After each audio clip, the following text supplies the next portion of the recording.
She walked off that plane and she was already complaining. The humidity hit her the moment the airport doors opened, and she turned to her father and said, and these were her actual words, "Why would anyone live here by choice?" She had not even left the arrivals terminal. Her name was Madison. She was 19 years old.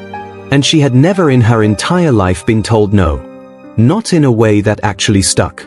Her father, a man named Richard who had spent 20 years building a logistics company from a single borrowed truck into a multi-million-dollar operation, had tried everything. Private tutors, therapy, boarding school interviews that ended before they started. And now, as a last resort that his own brothers had warned him would backfire spectacularly, he had bought 2 one-way tickets to the Philippines. He had not told her about the return flight. That detail is important. Because the reason he withheld it is the thing that changes everything about this story. And by the time you understand why he did that, you will not look at Madison the same way again. Madison had grown up in Atlanta, Georgia, in a house with 5 bedrooms and a housekeeper named Gloria who she had never once thanked. Not in 19 years. Richard had noticed this. He had noticed it the way a parent notices a slow leak in a roof. You see it, you tell yourself you will deal with it, and then one day the ceiling comes down. The ceiling came down for Richard on a Tuesday in March. Madison had been at a birthday dinner for one of her friends, a dinner Richard had paid for, at a restaurant Richard had booked, in a private room Richard had arranged. And when one of the waitstaff accidentally brought the wrong entree, Madison had caused a scene. Not an embarrassed scene. A deliberate one. Richard had gotten a call from the restaurant manager at 9:47 that evening. He had sat in his kitchen afterward for a long time without turning the lights on. 2 weeks later, he booked the flights to the Philippines. He had a connection there through his logistics company. A regional manager named Eduardo who had worked with him for 11 years and who had, over those years, extended Richard multiple invitations to visit his home province in the Visayas. Richard had always politely declined, always promised to come someday, and someday had never arrived. Now someday arrived in the form of a crisis. He called Eduardo, explained the situation with more honesty than he had told anyone, and Eduardo had listened without interrupting. Then Eduardo said something that Richard told people about for years afterward. He said, "Bring her to us. We will not fix her. But we will show her something she has never seen, and then she will fix herself." Richard had no idea what that meant. He booked the flights anyway.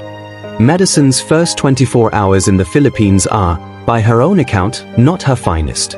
She had been told they were going to Manila first and then traveling south. What she had not been told was that south meant a van with no air conditioning on a road that had not been fully repaved since the 90s, followed by a bunker boat for 40 minutes across open water, followed by a 40-minute walk because the path to Eduardo's family home was not accessible by vehicle. She made the walk in slides. She had packed 4 suitcases. Eduardo's 15-year-old nephew Joel carried 2 of them without being asked and without once changing his expression from something that could only be described as cheerful. Madison was baffled by him. She asked him at one point if he was being paid to carry the bags.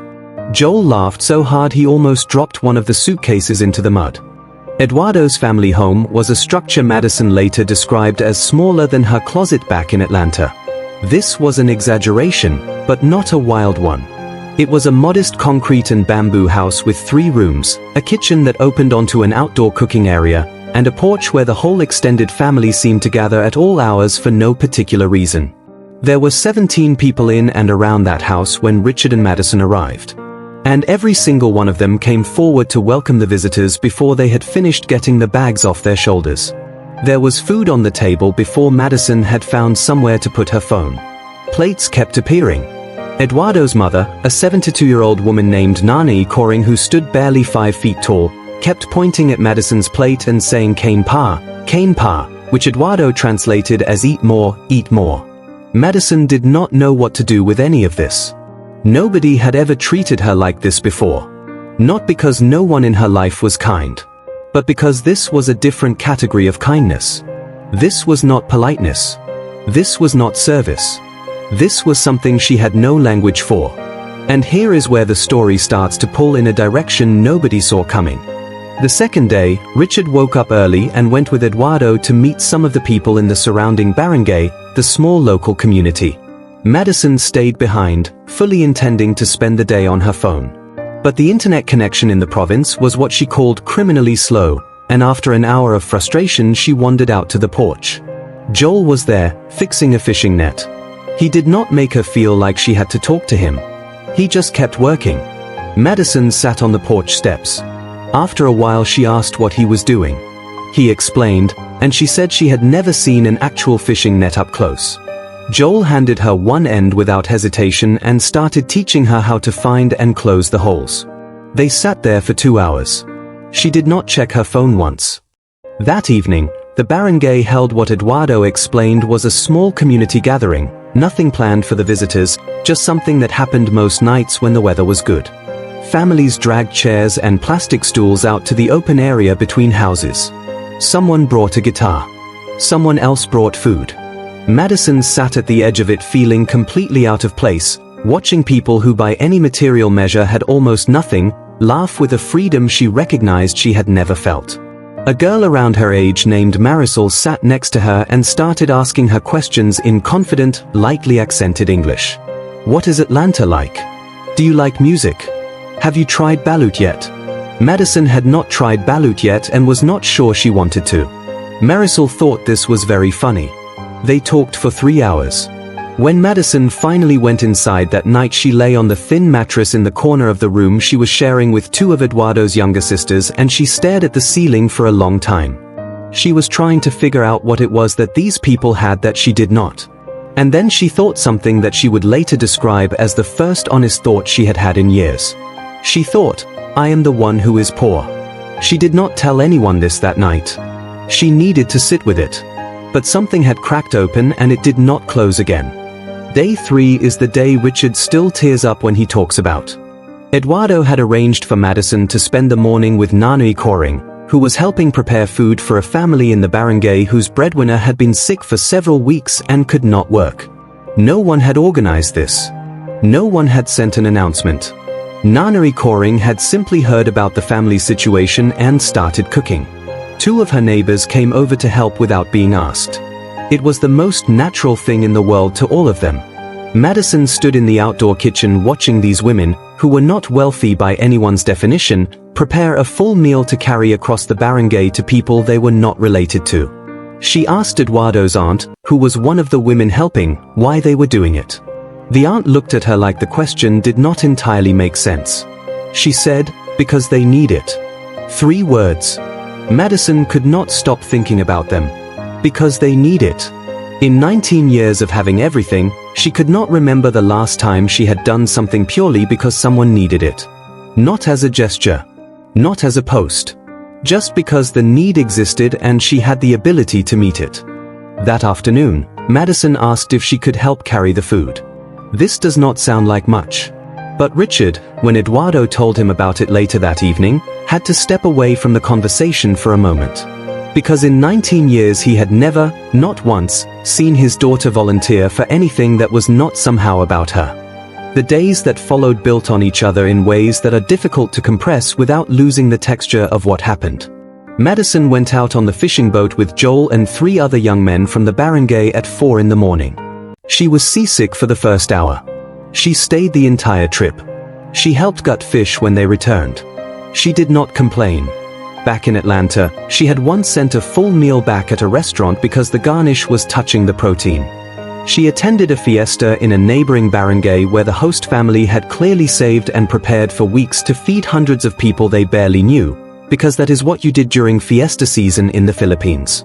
The gates of the house were open. Anyone passing by was waved in. Madison sat at a table with people she had never met and shared a meal that was prepared with obvious love and obvious sacrifice, and she ate every single bite and said "Salamat," thank you, in Tagalog, and the woman across from her lit up like she had been given a gift. By day 5, something had shifted in a way that was visible on her face. Eduardo's wife Divina noticed it first. She told Eduardo that Madison's eyes had changed. Not sad exactly.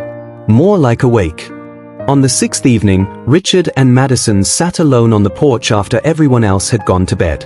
The sky over the Visayas at night is something that people who have seen it remember for the rest of their lives. There is no light pollution in the deep province. The stars are completely unobscured. Madison looked up at them for a while and then she said to her father, "I think I've been asleep my whole life." Richard said nothing. She said, "I don't mean like I was unconscious. I mean like I was sleepwalking through everything and I thought I was the one who was awake and everyone else was missing something." She paused. She said, "It's the other way around, isn't it?" Richard said, "I didn't want to tell you. I wanted you to see it." She asked him about the return tickets. He told her the truth. There was no return ticket booked. He had bought open-ended returns because he had not known how long this would take. He had been prepared for it to take months. He had cleared his schedule and told his operations team he might be gone a while. Madison looked at him. She said, "You were that worried about me?" It was not a question. Richard said yes. She looked back at the stars. She said, "I'm sorry, Dad. Not for the restaurant. Or not just for the restaurant. For a long time." He said, "I know." They sat there for another hour without speaking. It was not uncomfortable. It was the opposite of uncomfortable. It was the first silence between them in years that did not have something unresolved filling it. The morning of day 7, Madison asked Eduardo if there was anything she could do before they left. Eduardo thought for a moment and said the community had been trying to collect school supplies for the local elementary school for weeks and were a little short. Madison asked how much they needed. Eduardo named a figure. In Philippine pesos it was significant. In US dollars it was less than what Madison spent on a single dinner back home without thinking about it. She asked Richard for the cash. He gave it without asking why. She handed it to Nanari Koring, who was the informal community organizer for things like this, and she did it quietly. She did not take a photo. She did not post about it. Richard only knew it happened because Eduardo told him. That detail nearly undid him completely. They flew home 4 days later. Madison was quiet for most of the long journey back. At one point over the Pacific, somewhere between silence and sleep, she turned to Richard and said something he has repeated so many times he knows it word for word. She said, "Those people have so little and they give so much. And we have so much and we give so little. And we call ourselves the successful ones." Richard said nothing. There was nothing to say to that. Back in Atlanta, things did not transform overnight into a perfect family portrait. That is not how real change works, and this is a real story. Madison still had moments of impatience. She still had a sharp tongue when she was tired. But the edges began to soften.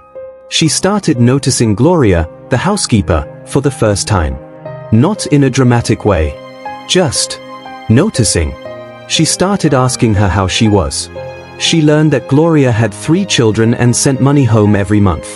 She learned that Gloria had never once been asked by anyone in the family about her life in 18 years of showing up to their house. Madison was horrified. And then she was galvanized. Over the following months she began volunteering at a food distribution center in Atlanta. She enrolled in a degree program in international development. She went back to the Philippines the following year, this time alone, and stayed in Eduardo's province for 3 weeks running a small community project she had organized herself. She raised the funding for it through a fundraiser that she set up without telling her father until after it had already exceeded its goal. Richard found out about the fundraiser the way parents find out about things these days. Someone sent him a link. He clicked it and sat there reading his daughter's description of what she had experienced in the Philippines. The way she described Nanay Koring. The way she described the night of the fiesta. The fishing boat at 4 in the morning. The stars. And then he got to the last paragraph, which was addressed directly to anyone reading who felt like they were somehow winning at life because of what they owned or what they had or what they had never had to go without. And she wrote, "The people who changed me didn't have more than me. They had more than I did. There is a difference. Go find out what it is." He did not finish reading it in one sitting. He needed a minute. And he thought about Eduardo, 11 years ago, handing him a business card with his home province written on the back as a casual invitation. And he thought about how many times he had tucked that invitation into the back of some mental drawer and left it there. And he thought about how close he had come to never opening that drawer at all. Here is the thing about the Philippines that no travel article and no tourism brochure ever quite captures. The hospitality is not a performance. It is not a product. The pre-colonial communities who built the bayanihan tradition into the bones of the culture were not doing it for any external reward. They were doing it because they had looked at the world and arrived at a conclusion that most wealthy nations have quietly abandoned. The conclusion that you are not fully alive if you are only living for yourself. That a meal tastes better when it is shared. That a house is not a home unless the door is open. That the stranger at the edge of the gathering is not a threat but a gap in the circle that needs to be closed. Madison did not learn this from a book or a lecture or a carefully designed program. She learned it from a 72-year-old woman who barely cleared 5 feet, who cooked for neighbors she owed nothing to, who kept pointing at a 19-year-old girl's plate and saying "Kain pa," without ever knowing she was rearranging that girl's entire understanding of what a life was for. Nanari Coring never learned what happened to Madison afterward. Eduardo told her that the American girl had come back to the province the following year to help. Nanari Coring listened and then said something Eduardo relayed to Richard later in a message, and which Richard has kept on his phone to this day. She said, "Of course she came back. When you eat at a table like this, you always want to come back." She was not surprised at all. She never is.